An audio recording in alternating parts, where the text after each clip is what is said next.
Buen día, queridos estudiantes. A continuación les presento la lección número 3 correspondiente a los factores intrínsecos y extrínsecos que pueden favorecer el crecimiento de microorganismos en causantes por las enfermedades transmitidas por alimentos.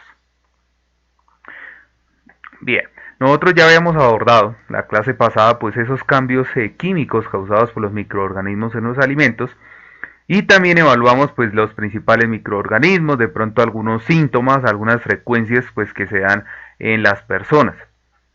También evidenciamos el tema de la leche, el tema de los cereales, la reacción de Maillard, pues que considerando todos esos factores que de por sí podrían afectar la salud de las personas. El día de hoy vamos a ver estos factores intrínsecos, entonces ellos son esas características internas de los alimentos, ¿sí? Que ya pues cada alimento tendrá su pH, tendrá su actividad de agua, tendrá pues ese potencial redox muy bien definido, de acuerdo pues con la composición del mismo. Entonces vamos a mirar esa composición del alimento que realmente es lo que nos va a interesar acá en los factores intrínsecos. Entonces vamos a ver esos principales alimentos apetecibles, ¿sí? Que se consumen a diario pues en las personas. El pH y la acidez. Sabemos que el pH es el potencial de hidrógeno. La acidez pues tiene relación al pH, ¿sí? Podemos decir que un alimento es más ácido que otro de acuerdo pues a esa escala del pH. Entonces también acá en la escala del pH es importante también, digamos, considerar ese rango, ¿sí? Ese rango que puede favorecer el crecimiento, ¿sí? Favorecer el crecimiento microbiano o el crecimiento de microorganismos, que al caso vendría siendo lo mismo. Entonces acá también vamos a evidenciar las características, los rangos óptimos de lo que les estoy hablando y la presencia en los alimentos. Entonces vamos a ver algunos ejemplos de los alimentos, cómo ese pH y la acidez también influye para que haya actividad de microorganismos. La actividad del agua también pues la consideramos acá tema intrínseco porque pues sabemos que todas las frutas, los diferentes alimentos, los diferentes vegetales pues que nosotros tenemos presentes tienen diferentes cantidades de agua. Esto también hace que, recordemos que la actividad del agua, la presencia de agua también hace un camino fácil para que los microorganismos se puedan reproducir y pues puedan causar daños en los alimentos y por ende pues también en el organismo, ¿cierto? Entonces vamos a ver algunas características de este parámetro, el tema de la deshidratación, entonces por qué en ocasiones a los alimentos los deshidratan, ¿sí? Vamos a mirar todo ese tema y también la presencia en los alimentos, ¿no? Lo que les estaba diciendo. Vamos, el tema del agua es importante porque favorece ese crecimiento microbiano en los mismos. Ahora miremos acá una parte muy importante que son los factores extrínsecos. Entonces acá va a jugar todo lo que, digamos, rodea al alimento, toda la parte externa, la palabra lo dice, toda la parte externa, esas características externas, esos parámetros externos que puede tener el alimento y que por ende también nos va a producir pues algún tipo de alteración del mismo. Entonces acá vamos a mirar la concentración de oxígeno.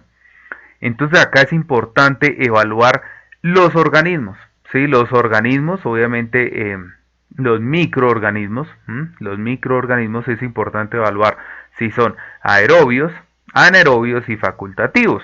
Estos tres términos son muy sencillos de entender. Entonces aerobio sencillamente es cuando un microorganismo se desarrolla en presencia de oxígeno.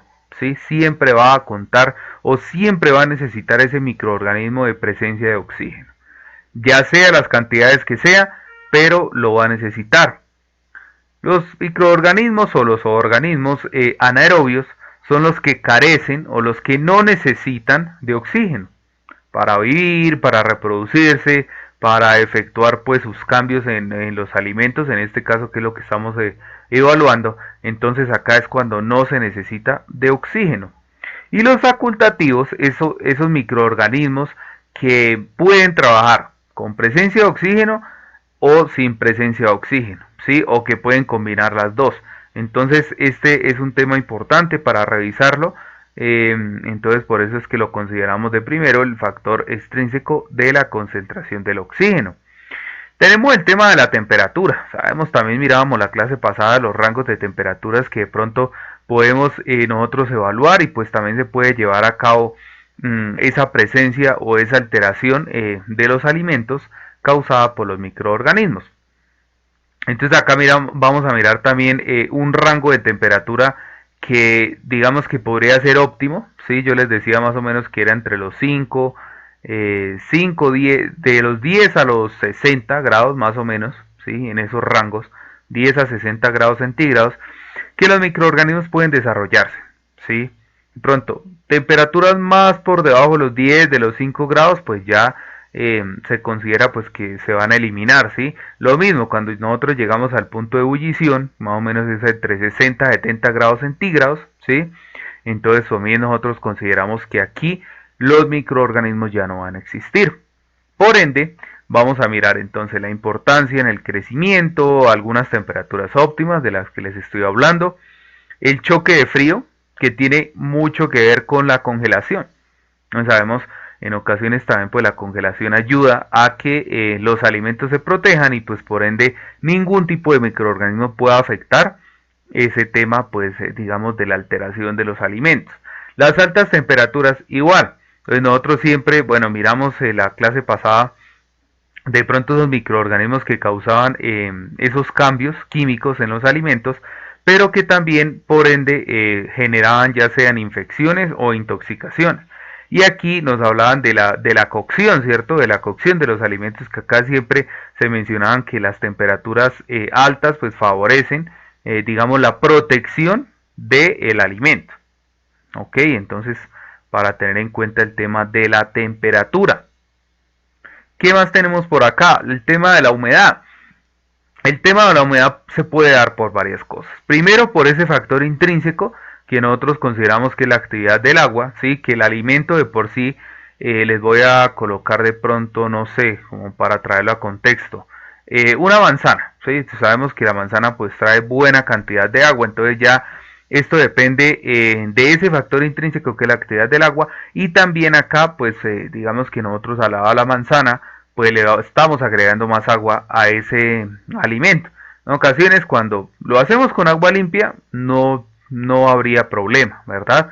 Pero en ocasiones cuando uno lo hace con agua no potable, ¿sí? Con agua no tratada, sencillamente aquí vamos a evidenciar pues una problemática relacionada con ese factor extrínseco que es la humedad. Entonces vamos a mirar la relación con el crecimiento, que tiene que ver el tema de la humedad. Debemos considerar humedad relativa, humedad absoluta, las humedades pues que más se manejan, ¿cierto? Y las vías de contaminación. Entonces acá también tendrá que ver pues el tema de la manipulación de los alimentos, el tema pues lo que les digo, si yo utilizo de pronto agua potable, agua limpia, ¿sí? Para de pronto lavar esos alimentos, pues por el tema de la higiene, porque es que miren que todo se relaciona. O sea, si yo puedo decir de pronto, bueno, el tema de la limpieza de los alimentos es fundamental, la higiene, yo les voy a decir sí, que el lavado de manos es fundamental, sí, claro que sí, todo esto es importante, pero entonces la humedad es un factor extrínseco que puede también llevar a cabo un desarrollo de microorganismos.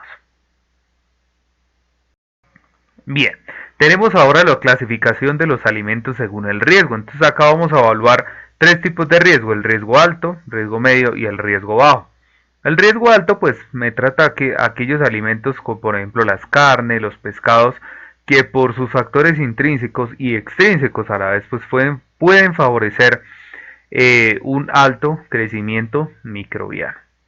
Tenemos los de riesgo mediano. Acá consideramos todo el tema de las harinas, de las pastas, todos esos alimentos que por sí están ahí en término medio, que puede favorecer el crecimiento microbiano. Y el riesgo bajo, consideramos pues ya aquellos alimentos que les agregan algún tipo de aditivo, colorante, y pues obviamente que tiene como fecha de caducidad, ¿cierto? Que nosotros los encontramos en el mercado, ¿sí? Entonces estos digamos que ya están salvaguardados pues por todos los eh, aditivos, los implementos pues que de pronto le agregan a los mismos pues para salvaguardar y protegerlos de cualquier cambio. Bien, Tenemos los tipos de microorganismos, entonces aquí ya vamos a evaluar de pronto bacterias, virus, hongos, así esa clasificación, sino sencillamente vamos a mirar cuáles son esos hongos, bacterias y virus que sean beneficiosos. Por ejemplo, en la leche mirábamos el tema de la lactosa, hay una bacteria que elimina pues esa lactosa de la leche, ¿cierto? Entonces eso también es algo importante, el tema de las frutas. Y ya los microorganismos alterantes son de por sí, pues cuando nosotros utilizamos, por ejemplo, en este caso esta herramienta para cortar, y de por sí por una mala higiene de esa herramienta, pues podemos transmitir a esos alimentos nuestros famosos microorganismos. Y los patógenos son los que ya causan demasiado daño, los que realmente pues evidencian algún tipo de infección, algún tipo de intoxicación y pues que me contempla una enfermedad sanitaria como tal. Muchísimas gracias queridos estudiantes por su atención, espero que les haya quedado claro el tema, espero verlos en una próxima. Hasta luego.